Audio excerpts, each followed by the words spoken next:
the presiding bishop of African Inland Church, herein represented by the diaspora Bishop Mairori, members of the Board of Trustees, members of the University Senate and Management faculty and staff, our Bishop, AIC Presiding Bishop Emeritus, distinguished participants, ladies and gentlemen, good afternoon. Good afternoon once again. It is a great honor and privilege to join the Scott Christian University fraternity on this important occasion of the 61st graduation ceremony.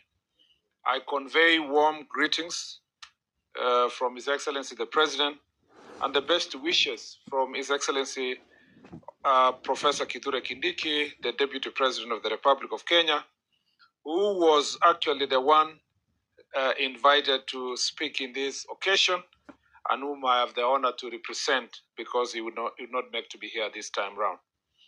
I sincerely thank the University Council, management, faculty, and the entire Scott Christian University fraternity for inviting His Excellency the Deputy President to participate in this important celebration. However, owing to his conflicting engagements, he will not be joining us today. I commend the university for this continued contribution to the development of human capital and the advancement of education in our country. Mr. Vice Chancellor and the Chair of Council and the team, for me to be here is I consider it very historic.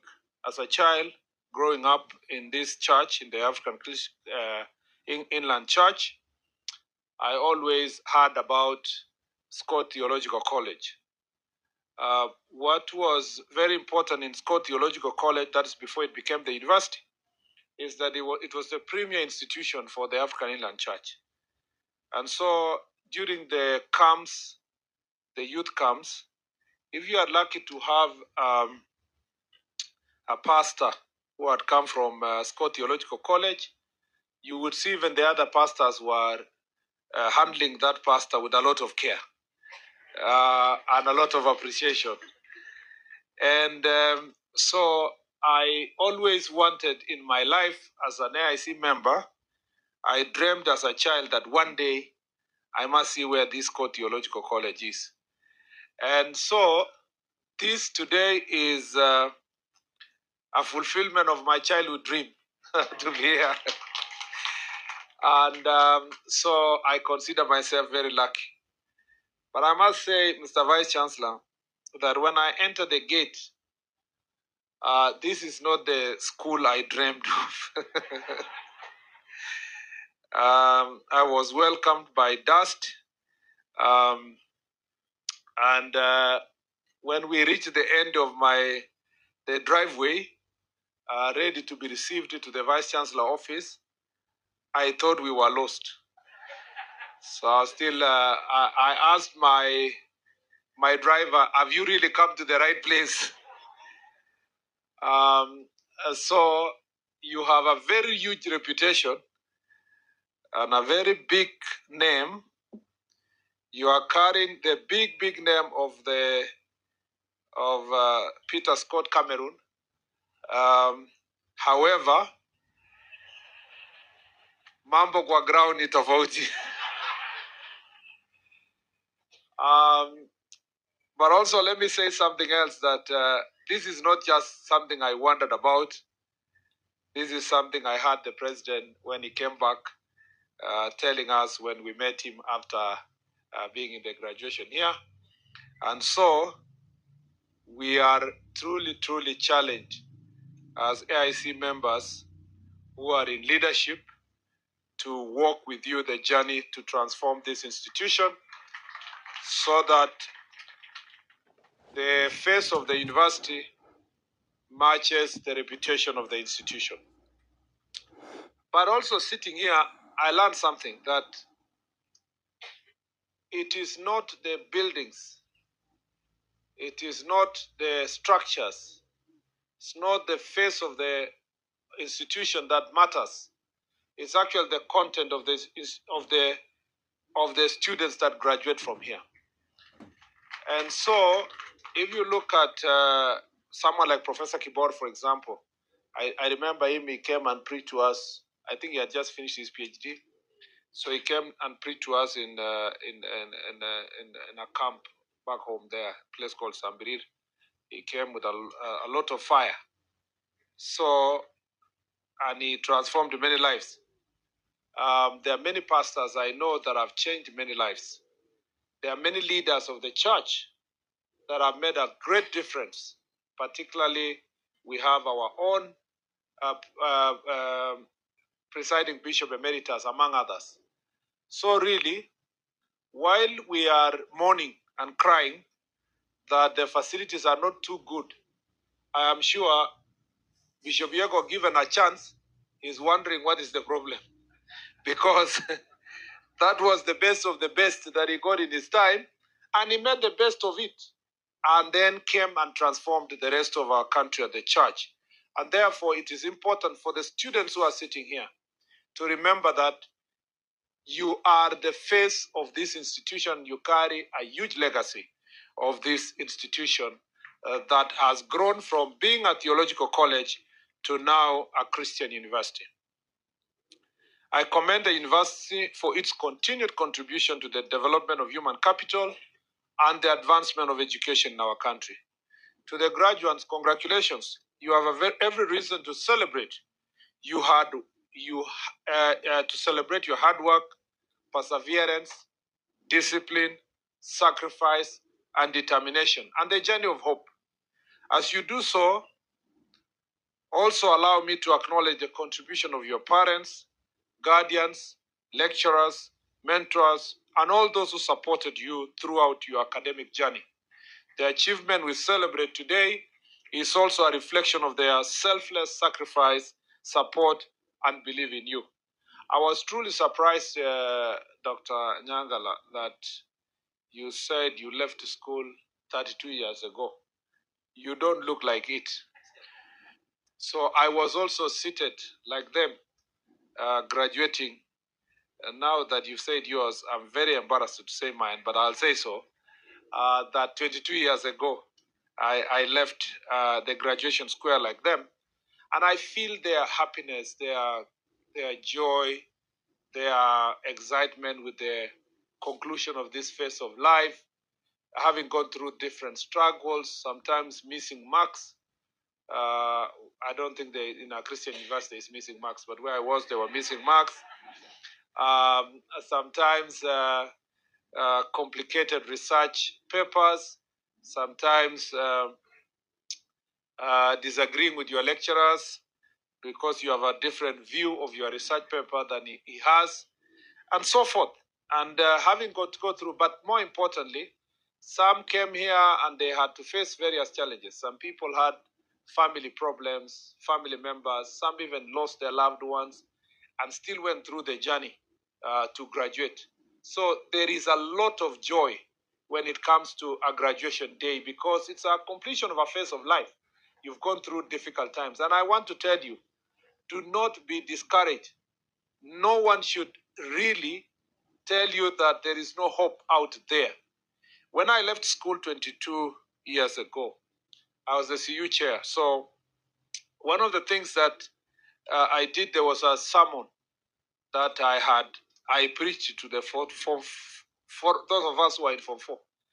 And I remember only one sentence from one paragraph of that was to tell them that, you see, when the children of Israel were going to Egypt, from Egypt going to Canaan, the truth is that all the spies who had gone ahead of them to Canaan, they came back with reports. 10 of them came with reports, and 2 of them also came with reports. But the reality is that all of them had true reports. There was no fake reports. Even the 10 guys who came with report, they looked very truthful. They even called themselves truthful men because what they saw is exactly what they saw. You see, they saw giants, they saw Nephilims, they saw very difficult people, they saw a very complicated environment. Even Joshua and Caleb saw the same. The difference is that in their seeing, the lenses were different. Yeah, you know, the 10 of them, when they were looking at out there, they looked at the giants and they said they are great people. They are powerful people. They are occupying positions. They are occupying the land. But their perspective was different. They still saw it and said, even then, we will conquer. You know, and the other two, that is actually exactly what Joshua and Caleb saw. But the 10 saw it and said, we will not make it. They were hopeless and so forth.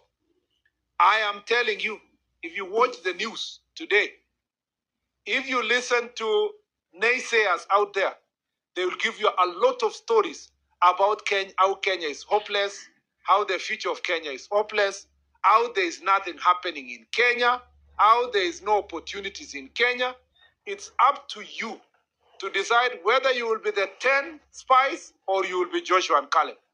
Because if you don't change your perspective, you will go out here hopelessly.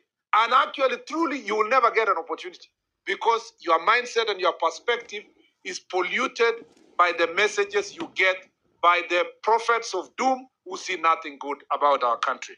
So today, it is up to you. It's your choice. When I left school, there were great lawyers in Kenya. There were ministers. There were senators. There were big people. I didn't occupy Senate because it was empty. I didn't become a cabinet secretary because of an empty office. I did not become a lecturer in the university, which I did because it was empty. I did not become a legal practitioner because legal practice did have empty spaces waiting for me to occupy. No, it's because giants were here in these offices we occupy, but we displaced giants and occupied those offices. So it is the perspective you have when you leave this graduation square.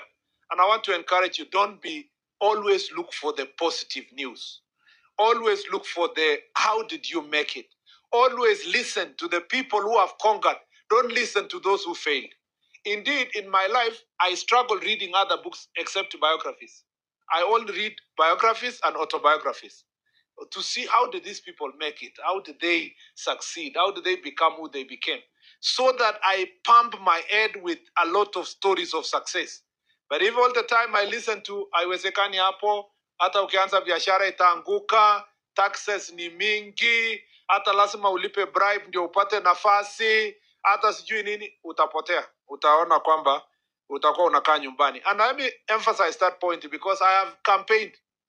And when I used to go to different places in my county where I was a senator, you go to a place and you find a young person where people saying, kuna hawa vijana wako hapa hawana kazi, waziri senator ukipata nafasi enda waandika hawa kazi.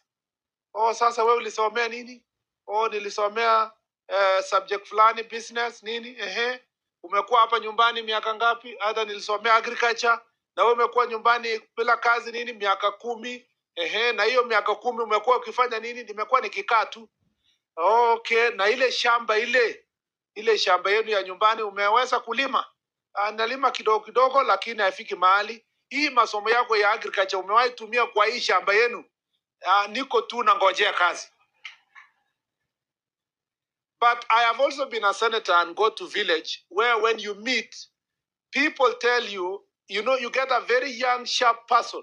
He's telling you, nilisomea engineering, lakini bado sijapata kazi, lakini unajua I am volunteering doing this, I'm doing this, I'm doing this. And when you stand in a baraza, wananchi will tell you, mkipata nafasi, enda na huyo. Hata kama ni shamba yako, atakusaidia utapona, enda na huyo. So there is a difference between a person who has a positive perspective about life and the person who consumes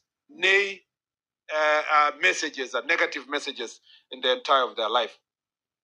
Let me finally emphasize that point. It is your choice also to watch news or to not to.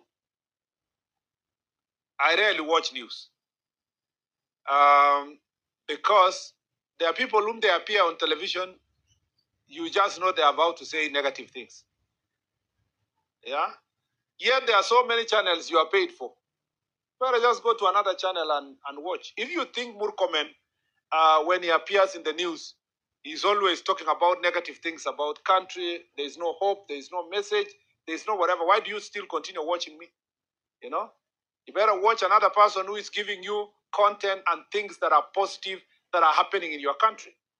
And that is exactly, but if you continue convoluting yourself with messages that are negative, I am telling you, the Bible says faith comes from hearing, and hearing the word of God. It doesn't say faith comes from hearing and hearing anything that happens out there. So if you want to have hope in life, you must hear the positive message that is out there. It looks like, what I'm telling you looks like stories, but I'm telling you the truth. I am telling you the truth. There will be days after this graduation, you wake up in the morning and you don't know where you are going. Don't have exact job. You drop CVs in different places. But if you keep doing and listening and talking to people who are positive, asking them, how did you go about this? Which other opportunities are there? Searching opportunities and doing so, you will succeed. And that's why it's important for you to never give up. Wake up the next morning thinking positively, the next day thinking positively until your opportunity is opened out there. Don't become a person who is whining and complaining. Graduation is not the end of education, as has been said. Rather, it marks the beginning of a greater responsibility in serving the nation, bringing on board human capital that our nation needs.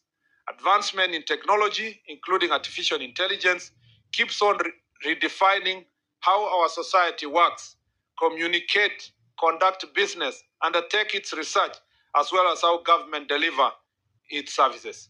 As such, new technology advancements call for new technology-driven solutions to the problems in our environs. I therefore encourage the graduates to focus on problem solving and value creation through the opportunities created by advancement in technology through contributing to betterment of our nation. Nobody captured that than Bishop Mairori, that you must always continue sharpening your axe. You better spend 1 week sharpening the axe so that you cut the tree